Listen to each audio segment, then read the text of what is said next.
वैशाली, हम ये जानना चाहते हैं कि तुम खुद क्या चाहती हो? जो घर मेरे लिए कैद खाना बना हुआ है, मैं उस घर में नहीं रहना चाहती। और मम्मी पापा ने जहाँ मेरी शादी तय की है, मैं वो शादी भी नहीं करना चाहती। और इस कॉलेज को छोड़कर भी नहीं जाना चाहती मारी। इसका मतलब ये है कि जो तुम्हारे मम्मी डैडी चाहते हैं वो तुम नहीं चाहती। मैं कहीं भाग जाना चाहती हूँ। वैशाली, जब हमने तुम्हें पहली बार देखा था तभी हमें लगा था कि तुम बहुत ही टैलेंटेड हो। You have a very bright future. और ताजुब की बात यह है कि जो बात हमने तुम्हें देखी है वो तुम्हारे पेरेंट्स नहीं पहचान पाए। मैडम, आपने पहचान लिया, यही काफी है मेरे लिए। वैशाली, सच बात तो ये है कि हम तुम्हारी मदद करना चाहते हैं और करेंगे भी, लेकिन हमें सब कुछ प्लानिंग के साथ करना पड़ेगा। कहीं कोई जल्दबाजी नहीं होनी चाहिए। लेकिन सबसे पहले तुम्हें हमें इस बात का यकीन दिलाना होगा कि हम जो तुम्हें कहेंगे वो तुम करोगी। मैडम, आप चाहे तो मैं अपने खून से भी लिखकर दे सकती हूँ कि आप जो कहेंगी, जैसा कहेंगी, मैं वैसा ही करूंगी। Good, very good. वैशाली, अभी तुम्हारा पूरा खानदान, तुम्हारे पेरेंट्स तुम्हारे लिए एक आग की तरह है और उस आग में तुम जल रही हो, झुलस रही हो। कितना सही समझा है मेरे हालात को आपने मैडम। वैशाली, सच बात तो यह है कि ये बगावत भी एक तरह की आग ही है और ट्रेजेडी इस बात की यह है कि एक कदम भी आगे बढ़ने के बाद तुम वापस नहीं लौट पाओगी। मैडम, अगर जलना ही मेरी किस्मत में लिखा है तो मैं अपनी मर्जी, अपनी इच्छा, अपनी आजादी से जीना चाहूंगी, बजाय इसके कि कोई मुझे जबरदस्ती चलाए। वैशाली, हमें कोई भी काम जल्दबाजी में नहीं करना है। सब कुछ सोच समझ कर, प्लान करके करना है, ऐसे कि सांप भी ना मरे और लाठी भी ना टूटे। बल्कि हमें तो सांप और लाठी दोनों से बच कर निकलना है। किसके हाथ में लाठी है और कौन सांप है? हाँ राजकुमारी जी, आपने शायद मेरी बात सुनी है। कौन सांप है? हाँ, किसके हाथ में लाठी है? सुलभा, बताओ। सुलभा, सुलभा, बहुत अच्छा किया तुम आ गई। कितना परेशान था मैं तुम्हारे लिए।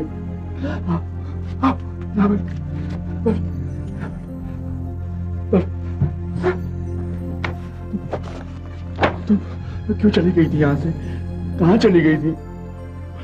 तुम जानती नहीं, मेरा खाना पीना सब हराम हो गया था। रुको, तो तुम्हारे पानी लेके आता।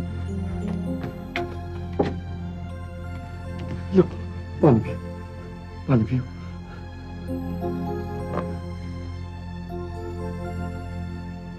सुलभा, तुम सर की राह छोड़ के क्यों चली गई थी? क्या तकलीफ थी तुम्हें वहां?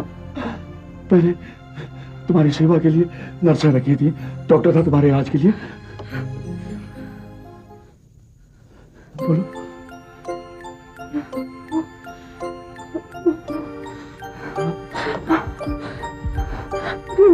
मीना, क्या क्या कहा तुमने? क्या? मीना। हाँ बीना, मैं ले जाऊंगा। मैं एक दिन तुम्हें जरूर बीना के पास ले जाऊंगा। सुलभा, तुम आराम करो, आराम करो। मैं जरूर ले जाऊंगा बीना के पास तुम्हें। मैं ले जाऊंगा बीना के पास, मैं ले जाऊंगा बीना के पास। हमने ठीक से सुना नहीं, आपने क्या पूछा? मैंने ये पूछा राजकुमारी जी कि यहाँ किसके हाथ में लाठी है और कौन सांप है? मिसेस खन्ना, दरअसल हम वैशाली को ये समझा रहे थे कि अगर जिंदगी में कभी कोई लाठी वाला दिख जाए तो उसे डराने के लिए सांप बनने की जरूरत नहीं है, और अगर जिंदगी में कभी कोई सांप दिख जाए तो उसे डराने के लिए लाठी बनने की जरूरत नहीं है। बिल्कुल सही फरमाया आपने। चल बेटे। मिसेस खन्ना, हम आपसे कुछ कहना चाहते हैं, उसे सुनने में कोई हर्ज तो नहीं है? मैंने कब मना किया सुनने के लिए? देखिए, मछली पानी में रहती है और अगर मछली से ये पूछा जाए कि उसे पानी में रहना पसंद है या नहीं, तो ये पूछने वाले की जहालत होगी, क्योंकि मछली के लिए पानी उसकी जरूरत है। बिल्कुल ठीक है। वैशाली पढ़ाई में बहुत अच्छी है, पढ़ाई उसकी जरूरत है, उसकी पसंद नहीं। राजकुमारी जी, दरअसल मुझे ये बात बिल्कुल पसंद नहीं कि कोई मेरे पर्सनल मामलों में दखलंदाजी करे। मैं ये बात भी कतई पसंद नहीं करती कि मैं अपने पर्सनल मामलों में दूसरों के साथ बातें करूं, लेकिन आपने पूछा ही है इसलिए मैं आपको बताना चाहूंगी कि हमने वैशाली की शादी एक अच्छे खानदान के NRI की लड़की के साथ तय कर ली है। वो लोग अमेरिका में रहते हैं और हम लोगों ने उनके साथ ये बात बिल्कुल तय कर दी है कि शादी के बाद वैशाली अपनी पढ़ाई जारी रखेगी। आपको नहीं लगता कि शादी के मामले में कुछ जल्दबाजी हो रही है? जी, ये शादी को लेकर हमारे दिल में कोई कंफ्यूजन नहीं है। सही वक्त है, सही खानदान है, सही लोग हैं और सही उम्र भी। चलो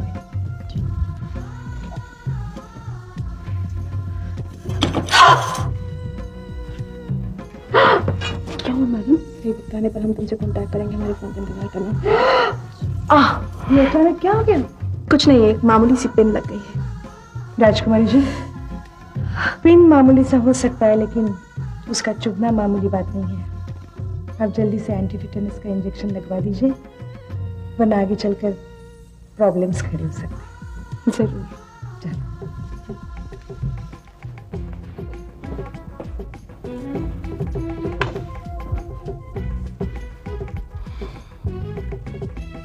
प्रॉब्लम नहीं, आगे चलकर प्रॉब्लम्स खड़े हो सकते हैं प्यारी दीदी। मेरी तो उंगली से खून निकला है, तुम्हारी आंखों से खून बहेगा। मेरी उंगली में पिन चुभा है, लेकिन तुम्हें जो पिन चुभने वाला है वो मैं हूं। मैं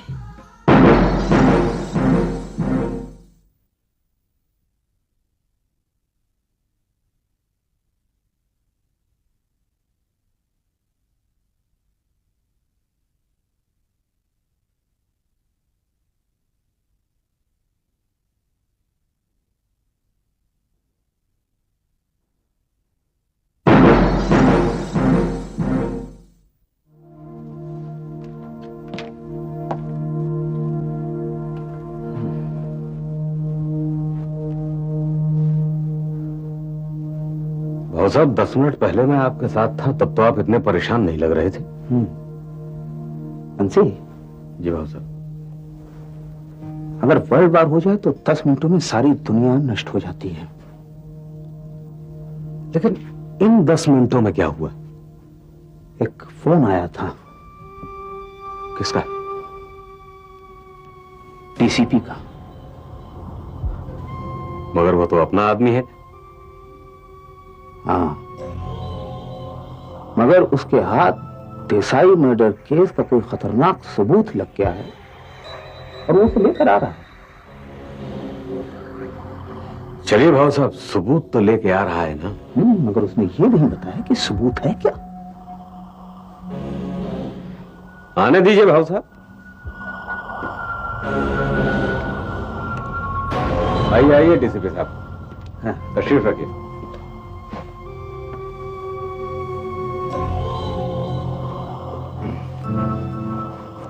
बात दरअसल ये है जोशी साहब के। हाँ बोलिए DCP साहब।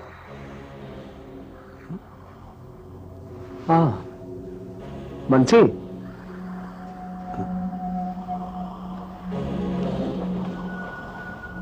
जोशी साहब, मैं जानता हूं कि ये आपका खास आदमी है, मगर फिर भी कुछ बातें ऐसी होती है कि। हाँ बताइए DCP साहब। जोशी साहब, देसाई के मर्डर के बारे में इसके अंदर एक ऐसा सबूत बंद है जो कानून की हथकड़ी और फांसी का फंदा दोनों को आपकी तरफ डायरेक्ट करता है। किससे बात कर रहे थे आप? बड़े दरअसल मैं एक बहुत ही इंपॉर्टेंट आदमी से फोन पे बात कर रहा था, इसीलिए सबको बाहर निकाल दिया मैंने। अब मैंने कहा भी था इनसे कि पूछे बिना किसी को अंदर नहीं आने दें। मुझे भी नहीं। अब तुम्हारे आने का तो अचानक पता चला ना, अगर तुम्हें पता मुझे पता होता तो आप पूछेंगे नहीं कि मैं यहाँ अचानक क्यों आई हूँ? जल्दी बोलो बेटे, मेरी जो अधूरी बात रह गई वो पूरी करनी है। कॉलेज शुरू हो रहे हैं, कुछ कपड़े खरीदने हैं, 5,000 रुपए चाहिए। ठीक है, मिल जाएंगे। तुम ऐसा करो, 1-1.5 घंटे में मैं तुम्हारे पास पैसे भिजवा देता हूँ। 1-1.5 घंटे की बात है तो मैं यहीं पर इंतजार कर लेती हूँ, मुझे कोई जल्दी भी नहीं है। नहीं बेटे, तुम यहाँ इंतजार नहीं कर सकती। तो ठीक है, मैं यहाँ पर खड़े होकर इंतजार कर लूंगी। बेटा तुम्हारा यहाँ रहना ठीक नहीं है। क्यों ठीक नहीं है? क्योंकि जिस इम्पोर्टेंट आदमी से मुझे बात करनी है, जो बात अधूरी रह गई है, मुझे पूरी करनी है, वो अकेले में ही हो सकती है। मुझे ऐसा क्यों लग रहा है कि ना ही आपकी कोई बात जरूरी है ना अधूरी है, आप सिर्फ मुझे यहाँ से भगाना चाहते हैं। बेटे तुम राजनीति के दांव पेच नहीं जानती। बातें अधूरी रह जाती है तो सरकारें गिर जाती हैं। मैं 1-1.5 घंटे में इसके हाथ भिजवा दूंगा, इसके हाथ भिजवा दूंगा। तुम चलो सही, अभी अभी जाओ ना तुम।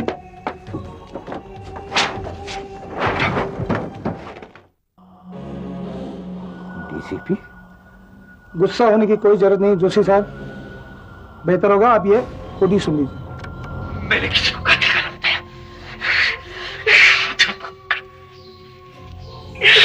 मुझे माफ करना डैड। सुना आपने? हाँ, तब तो मुझे ये बताने की जरूरत नहीं है कि आवाज सूरज की थी।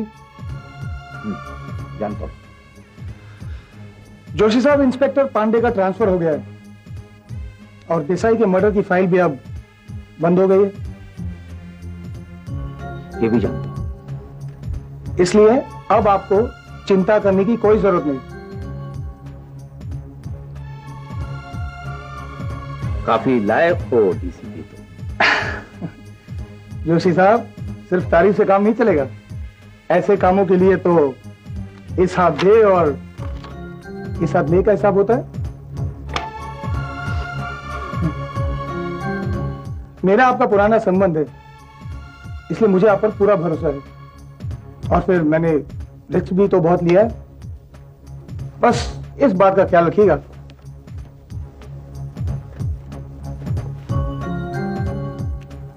Thank you.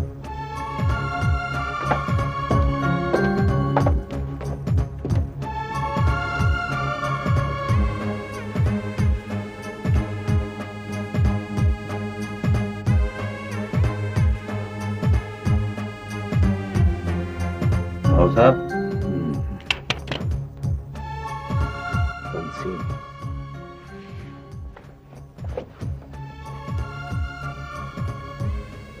जी भाव साहब,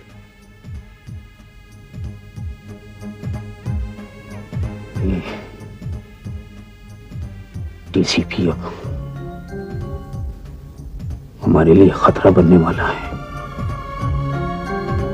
समझ गए? समझ गए भाव साहब। सब सामान ढंग से पैक किया? वहाँ बहुत ठंड होगी, गर्म कपड़े रख लिए ना?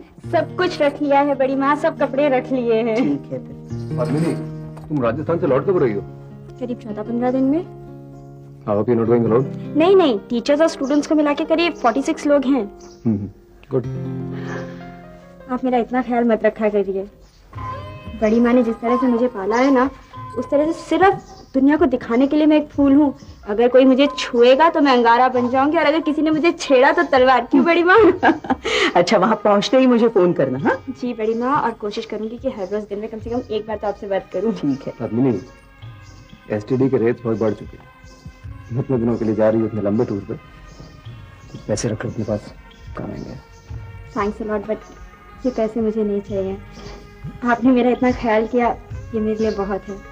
अच्छा बड़ी माँ, चलती हूँ। खुश रहो बेटा, अपनी माँ रखना। भाई माँ, एक तो आप ये इसका हिंदी फिल्म देखना कम कर दीजिए, बहुत इमोशनल डायलॉग मारने लगी हुई। चलो छोड़ के आता हूँ मैं तुमको। संभल कर जाना।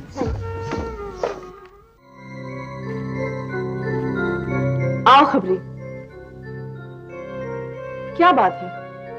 आज तुम्हारा चेहरा इतना उतरा हुआ क्यों है? हमेशा खिला रहने वाला चेहरा आज मुरझाया हुआ क्यों है?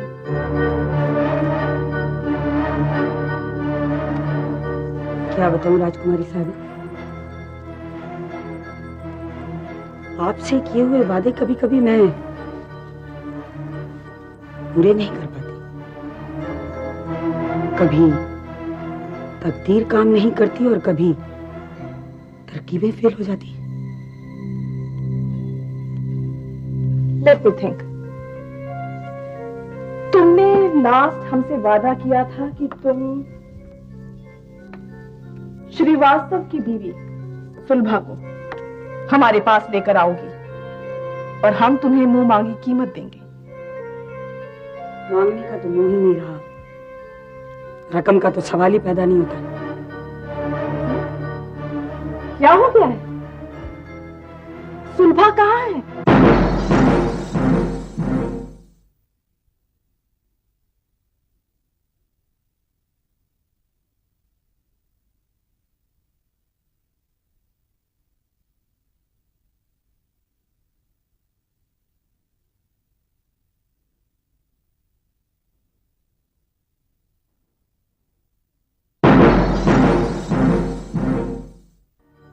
सुलभा अब मेरे पास नहीं है। तुम्हारे पास नहीं है तो कहाँ गई? मेरे पास नहीं है तो उससे क्या फर्क पड़ता है कि वो कहाँ गई? नहीं खबरी, ये अच्छा नहीं हुआ है। आप तो कहती हैं कि अच्छा नहीं हुआ और मैं कहती हूँ कि बहुत बुरा हुआ। कैसे हुआ ये? वो कहते हैं ना राजकुमारी साहिबा की हर शेर का कहीं ना कहीं एक सवा शेर होता है। वो बस यूं समझ लीजिए कि चाल चली थी जीतने के लिए और मात खा। नहीं खबरी, शिकारी शिकार को हाथ में आने देने के बाद क्यों नहीं जाने देता? लेकिन कई शिकार पेट भरने के लिए नहीं, भूख मिटाने के लिए नहीं, बल्कि धंधे के लिए किए जाते हैं। और जो शिकार धंधे के लिए किए जाते हैं उन्हें संभाल कर रखना बहुत मुश्किल होता है। खबरी आज तक कई मुश्किलों से लड़ती आई है, लेकिन आपके इस केस में काफी एंगल्स हैं। समझी नहीं? हम समझाते हैं। श्रीवास्तव एक नेता है और राजनीति में दौलत और नाम के साथ जो एक तीसरी कमाई होती है उसका नाम है दुश्मनी। और इस समय शहर में श्रीवास्तव के कितने दुश्मन होंगे? काफी। लेकिन श्रीवास्तव के दुश्मनों से मुझे क्या लेना देना?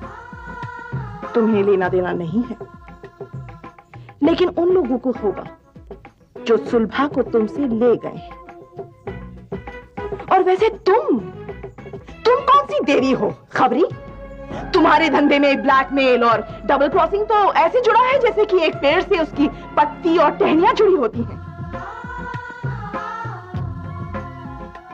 आप कहना चाहती हैं कि हम तुमसे यही पूछना चाहते हैं कि कहीं तुम हमें डबल क्रॉस तो नहीं कर रही है?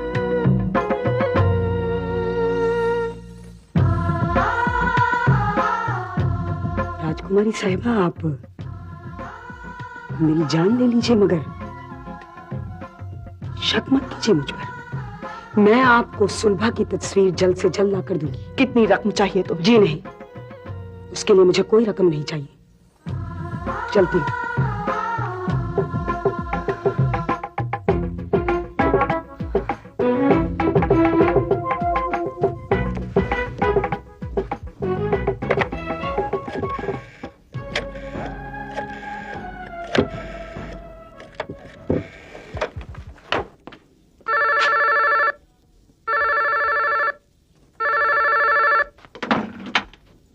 हेलो हेलो वैशाली, हम राजकुमारी अंबिका बोल रहे हैं।